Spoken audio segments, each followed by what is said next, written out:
Hey guys, quickly before the video starts, I just wanted to wish all of you a happy new year and a fantastic year of 2025. This year was so insanely crazy for me. I met some hilarious nerds. You like that? You like that? You sick? Got raided by an unholy amount of people just by being lucky, and we zeroed to hear our asses off in order to provide a cheap laughter for one or two of you every now and then. I won't go into much detail because I will drop a little stream highlights of the birthday stream we did next Friday, so you better keep your eyes peeled because that was borderline funny. Oh, yes! So to everybody that started to support this weird little dream over the past 12 months, I got but one thing to say to. I heard you have a tiny wiener. Hey guys, it's Kusi. Let me welcome you to episode 4 of role-playing as a self-operating lava lamp in this Zero to Hero Fire Mage edition. In the last episode, we started the grind for Gilded Crest, which we will need in a wide abundance in order to upgrade our crafted items and potential big banger equipment we already have.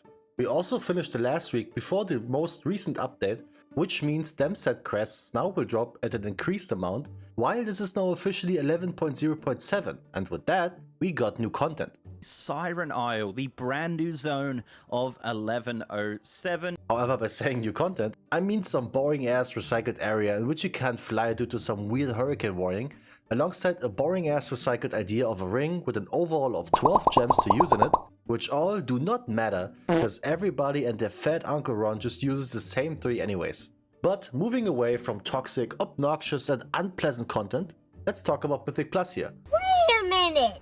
Because today is the day. We once again make an important jump while attempting our first plus 10 keys of the series. Yes, keys. Multiple. And one more thing to mention, if you happen to get angry if you watch some random ass German pull out one biz item after the other without any remorse for those who are farming it for weeks or even months, then this is your trigger warning. Cause spoilers, this mage is beyond lucky when it comes to the gear that actually matters, and I know this seems like a weird ongoing inside joke, but you will not believe what we pulled this week already. So if that sounds like an episode you would like to unsubscribe due to the building rage towards my loot luck, then I totally understand. Have a nice day. However, if you're interested in seeing where all of this leads, as we attempt to stack our first myth vault of our little lamppost, then make sure to subscribe instead, and while you're at it, hit the like button so YouTube sends this video out to more people, which means we get more people angry and upset. And ain't that something?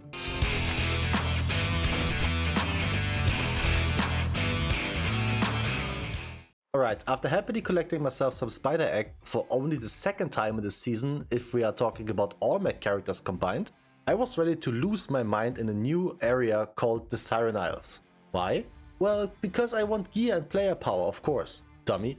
And there's apparently some new ring in town that will come in handy for us, as it means we got one less item to craft in the future. However, at this point in time I was unaware of how it works. So let me try to explain to you what's happening.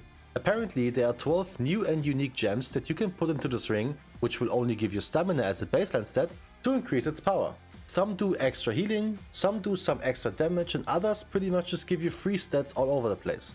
Blizzard thought it's a phenomenal idea to time gate those gems so you only get 4 per week, which means the new ring that was supposed to be better than anything else this season 2 was actually quite shit. So we did the bare minimum and moved on as I wanted to test my newfound luck for trinkets on the one that matters. Ah, lucky. So we had at least one more upgrade locked and loaded for achieving Keystone Master. I went with the hero set legs from our Spelunker's token, as this means I could go for one of those big boy enchants on it, which I absolutely messed up. You see, this is where my just bought hero pants are. These are not hero pants. So I used the 4K enchant on the legs I wanted to replace. So with the disappointing new ring and now 2 sets of legs with 4K enchants on it, let's move towards our first key of the day. Similar to last week, we start off with the Stone Vault, however, with different affixes this time around. No more ball collecting crap that bugs out and or tries to bite you in the ass during certain boss fights. Ascension is very straightforward.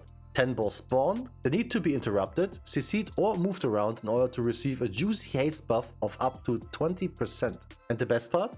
Even if you mess them up, the punishment of 10% haste on an enemy target isn't that much of a hassle. Oh, and we got Fortified back, which is arguably the best change for us, as farming DPS on trash mobs is the name of the game in any pucky ever. This run started pretty good, cause I didn't die on the first pull. But because we also had noticed on the first boss, we made sure to make it count just right after. Man, I love these kind of pulls. You take a small pack, wait for people to blow their load, and then you add more to it. And by more, I mean a lot more. Double pack body pulled. Nice! 100 gold as well? Blizzard really spoiling us during Christmas, it seems. One thing to mention here is that, in fact, now is the week that will grant us scaling amount of crests. Meaning +8 will still give you 12 on timing it, but +9 will give you 14. 10 will bring 16, and so on. It's by all means not a big change, but with lowering the cost for crafted 636 items to only 60 crests instead of 90, that is actually a huge one for us in the future. However, what's even better than to farm crests and get some well-deserved items is just getting gear for getting carried like the little chubby baby boy that I am.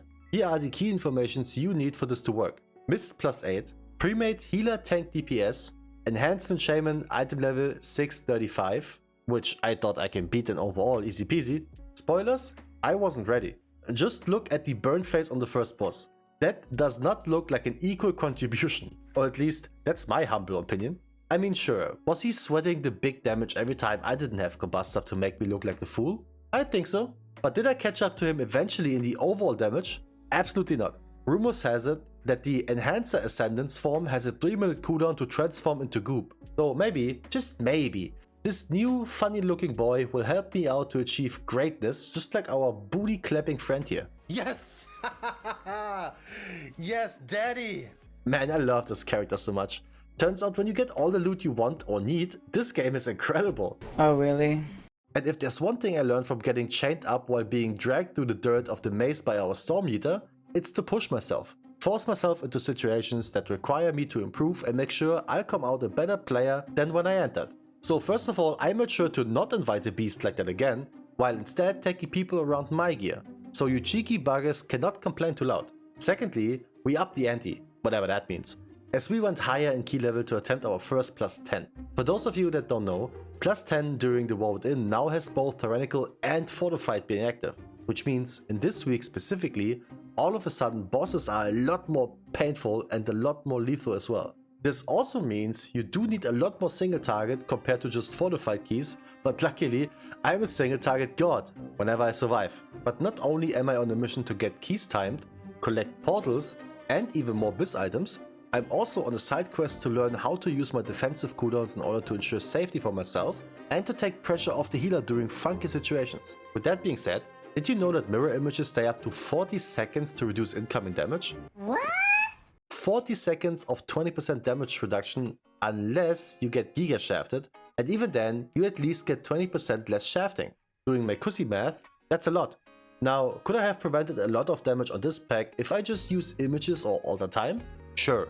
Was I busy using Flame Strike? Cause by my own math, Flame Strike does a lot more damage than spending a global on a defensive? You best believe it. Still, watching my own replay really shows me a lot of failures, which I need to work on in order to play a better key the next time I enter. When it comes to managing this week's orbs as a mage, we do have two pretty solid options to get rid of them. Blast Wave is incredibly helpful as it pushes away enemies in all directions, going out from your current position. Meaning if you stand in the middle of the orbs, you hit most of them for sure. Supernova is a bit different. It's a targeted spell that knocks up enemy in a close range around the target, so it's not that efficient for the affix, but still better than nothing. You may can consider taking Dragon's Breath instead, but the knockup is just very useful during packs and overall. So I'll keep it for that and rely on Blast Wave to do the trick whenever I need it. So, quick tip, get yourself something like a shaman or a monk in your party during this week, they just take care of it themselves, no biggie. What really surprised me during this run was the way we managed to mess up situations that didn't need to be messy at all. All of our deaths were so incredibly avoidable, and yet we always managed to recover just by playing it smart.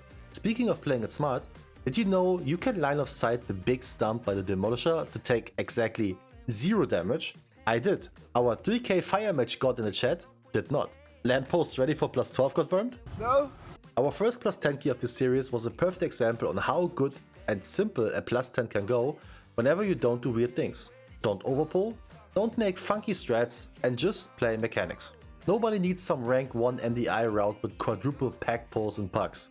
Trust me man, 69 score. Nice. And a necrotic wake in the bag, which you better believe is up for grasp. So I was still very unhappy with what I was providing to the pod. My damage is ass, and that's just because of an incredible misuse of my abilities. Bad decision making leads to bad combust usage, which leads to a lot of overlaps or even overwriting. So, to show you what I mean, here's what Eluria taught me about how to use combust. We got two different ways of proccing it. One is obviously combust itself, and then we got the Sun King's Blessing proc, which will give us a short bust after hardcasting Pyro or Flame Strike. Now here's where the mechanic of overwriting comes into play. When we proc combust with Sun King's Blessing, and then use our actual combustion spell afterwards, the buff uptime will not add up, and the proc will be replaced with our normal 12-second combustion. However, if we use combust first and then proc Sun Kings, the duration will be extended by 6 seconds. This means using Sun Kings during combust is actually recommended, as those extra 6 seconds will have you blow so many extra hot streaks out, it's crazy. And that means more procs again, ultimately ending in an erupting crescendo of busting. What do you mean by that? With all that new information, our goal now expands to have the best, the richest, the highest and the smartest combustion uptime that will make your girl say huge. And to not only prove my point to my viewers during our livestream sessions, but also to you, which is, don't let your dreams be memes. I invited myself another fire mage to this plus 10 necrotic wake, simply because I will put him in the dust. This man plays the ignite build, which is probably not bad for this dungeon, while I use the quickly snipe some extra damage on the ass that will die anyways when the big guy dies build, aka Flame Strike build. And let me just say, I was doing some insane numbers whenever I survived.